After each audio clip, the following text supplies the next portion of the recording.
I thought it was over, but the black man became my secret disclaimer. This content is intended for mature audiences only. Viewer discretion is advised. I used to think that chapter of my life was closed forever. The pain, the memories, the sleepless nights. I buried them all deep, convincing myself I had moved on. But life has a way of reopening old wounds when you least expect it. I never imagined that a simple walk on a quiet evening would lead me back to him. The man who had once turned my world upside down.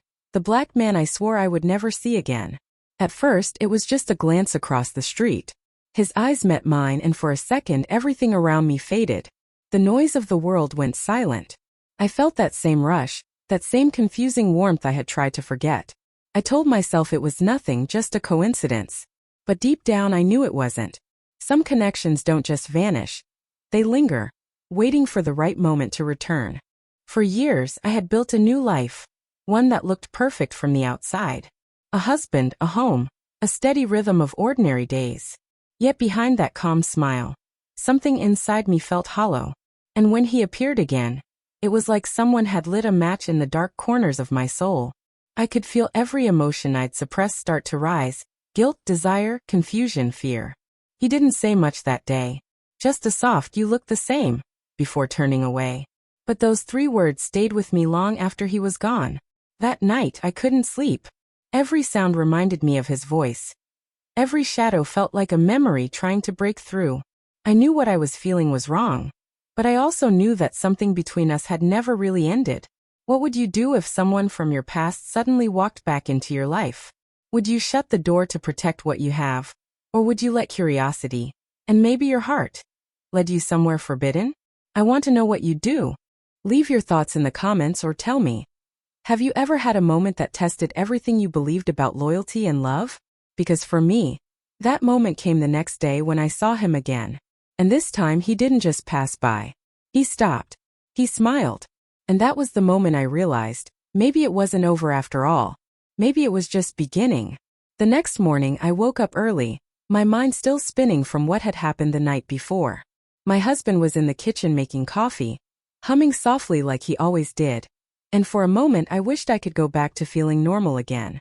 But I couldn't shake the image of that smile, or the way his eyes had held mine for just a second too long. It was as if time itself had folded, bringing the past right into my living room. I tried to push the thoughts away. I told myself it didn't matter. People run into old acquaintances all the time. It doesn't mean anything. But deep down I knew this wasn't just anyone. He wasn't a random face from a forgotten story. He was the story I never told anyone. The one I kept locked away, hidden under layers of pretending.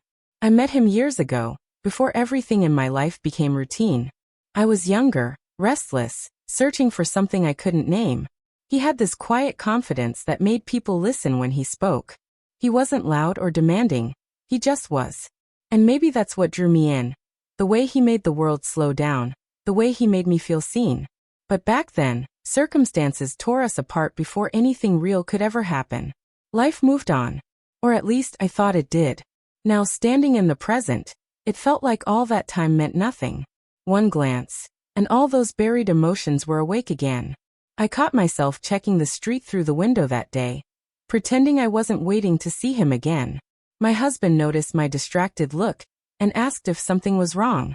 I smiled and said, "Just tired." It wasn't a lie exactly, but it wasn't the truth either. Later that afternoon, I went out to the small park near our house, the same one where I had seen him before.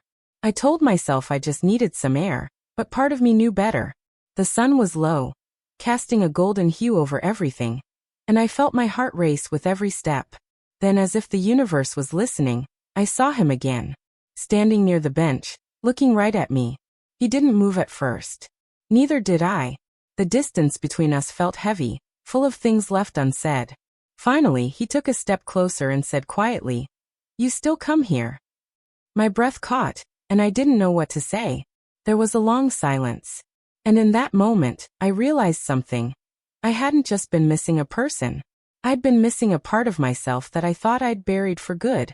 But what was I supposed to do now? Pretend this meant nothing? Or face the truth that maybe, after all this time, we were never really finished? That evening, everything around me felt heavier. The air, the silence, Even the walls of my home seemed to carry a kind of weight I couldn't explain. My husband was sitting on the couch, flipping through the news channels, completely unaware that my mind was miles away. I kept replaying that moment in the park. His voice, his presence, the way he looked at me like time had never passed. It stirred something in me that I didn't want to admit. For the next few days, I tried to stay busy, work, chores, dinners that felt more like rehearsals than real conversations. My husband noticed, I could tell. He asked if I was okay, and I brushed it off with the usual, just tired. But the truth was, I was anything but tired. I was awake for the first time in a long while. Awake and confused. I started wondering what he was doing back here after all these years. Had life brought him back by chance, or was there a reason? I didn't even know where he lived now, but every time I passed that park, I found myself looking around, hoping, or maybe fearing, that I'd see him again. And then one evening I did. This time he was sitting on the same bench, looking thoughtful, like he'd been waiting. We talked. It wasn't long, just a few minutes, but it was enough to stir the past like dust in the sunlight. He told me he'd moved back to take care of his aunt who wasn't well. His voice carried the same calmness I remembered, but his eyes had changed. There was a sadness there, something deeper, something unspoken. And when I asked if he ever thought about those days, he just smiled and said, "Some things don't really leave us, do they?" That night, I couldn't stop thinking about what he meant. Some things don't leave us. It felt like a warning and a confession at the same time. At home, my husband's distance suddenly felt sharper. He was kind, still the same man I'd built a life with, but it was as if we were living side by side rather than together. Every conversation felt shorter, every silence longer. I began to wonder when that happened. When we stopped seeing each other and started just existing under the same roof. And maybe that's why his return affected me so deeply. Because it wasn't just about him. It was about everything I'd lost in myself over the years. But what happens when the person who awakens that part of you isn't the one you share your life with? Would you ignore it? Or would you listen to what your heart is trying to tell you? Tell me what you think. Should she walk away before it's too late, or face the truth she's been avoiding? Days turned into weeks, and what started as chance encounters slowly became something I couldn't ignore anymore. Every time I saw him, it was as if life briefly paused. He'd smile. I'd pretend to be calm, but inside I was a storm. The line between what was right and what felt real began to blur. I told myself I was just curious, just trying to understand why fate had brought him back into my world. But deep down, I knew that wasn't the full truth. One evening, it happened again. I was out for a walk after dinner, trying to clear my mind. My husband had fallen asleep on the couch, and the quiet of the house felt suffocating. I walked toward the park without even realizing where my feet were taking me. And there he was, standing under the streetlight like a memory that refused to fade. When our eyes met, everything else disappeared. He looked at me for a long time before saying softly, "You keep finding your way here." I wanted to say something clever, something distant, but the words wouldn't come. We stood there, the silence between us louder than any conversation. I could feel the tension growing, the air thick with everything we weren't saying. He stepped closer, close enough for me to feel the warmth of his presence. "You don't look happy," he said quietly, his eyes searching mine. I froze. I didn't know how to respond because maybe for the first time, someone had seen the truth I'd been hiding for years. I tried to speak, but the words came out broken. "It's complicated." He nodded slowly, as if he understood more than I wanted him to. "Maybe it's time you stopped pretending," he said. That single sentence hit harder than I expected. Pretending, that's exactly what my life had become.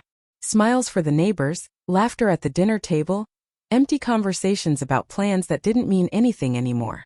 After that night, everything changed. I became distant at home. My husband noticed, his tone growing sharper, his questions more direct. "Is there something you're not telling me?" he asked one morning. I said no, but the lie hung heavy in the room. I could feel the tension building between us, like a storm waiting to break. And then came the night that changed everything. The phone rang, a number I didn't recognize. But when I answered, I heard his voice, calm yet filled with urgency. "We need to talk," he said. "It can't wait." My heart started racing as he told me where to meet him. I stood there frozen, torn between two worlds, one safe but empty, and one dangerous but alive. What would you do if your heart and your conscience pulled you in opposite directions? Would you go, or would you stay? I stood there holding the phone long after the call ended, my heart pounding so loudly I could almost hear it echo through the quiet house. The words, "we need to talk," kept replaying in my mind, and I didn't know if it was curiosity or fear that made my hands tremble. My husband was still asleep in the other room, unaware of the storm building just a few steps away. I grabbed my coat, telling myself I just needed answers, nothing more. But deep down, I knew this night would change everything. When I reached the meeting place, the street was dimly lit, the air cool with the scent of rain. He was already there, leaning against his car, looking more serious than I'd ever seen him. "You came," he said quietly, his voice steady but his eyes troubled. I wanted to ask why he called, but before I could, he said something that made my stomach twist. "Someone's been asking about you." "About us?" I froze. "What do you mean about us?" I asked, my voice barely a whisper. He looked around, lowering his tone. "I don't know who, but someone's been following me. I thought it was nothing at first, but then they mentioned your name." My breath caught. The world seemed to tilt for a moment. "That doesn't make sense," I said, shaking my head. "No one knows about us." He sighed, running a hand over his face. "That's what I thought too. But they knew details, things only someone close to you would know." That's when a thought hit me, terrifying and impossible. Could it be my husband? He'd been acting strange lately, quieter, watching me more closely. A few days earlier, I'd noticed my phone wasn't where I left it. I brushed it off then, but now the pieces didn't feel random anymore. He stepped closer, his voice firm but gentle. "You need to be careful. Whoever it is, they're watching." Before I could reply, a car passed slowly down the street, its headlights sweeping over us. I turned my face away instinctively, but in that moment, I thought I saw a familiar shape behind the wheel. My heart stopped. It looked like him. My husband. I didn't say anything. Neither did he. We just stood there in stunned silence as the car disappeared down the road. The night suddenly felt colder, the tension unbearable. I didn't know what was real anymore. Was I being followed, or was guilt twisting everything in my head? If you were in her place, what would you think? Would you confront the truth, or pretend nothing happened until you knew for sure? Tell me in the comments, because from here, things only get darker. For a long moment, I stood frozen on that street, staring into the darkness where the car had disappeared. My thoughts raced faster than my heartbeat, torn between disbelief and dread. I didn't want to believe it was my husband. But deep down, something told me it was. His sudden questions, his distance, the unease in his eyes. It all made sense now. He knew. Or at least he suspected something. The man beside me tried to calm me, his voice steady. "You should go home," he said softly. "Don't make it worse than it already is." I looked at him, realizing how complicated everything had become. What had started as a coincidence had turned into a web of secrets and fear. I nodded and walked away, each step heavier than the last.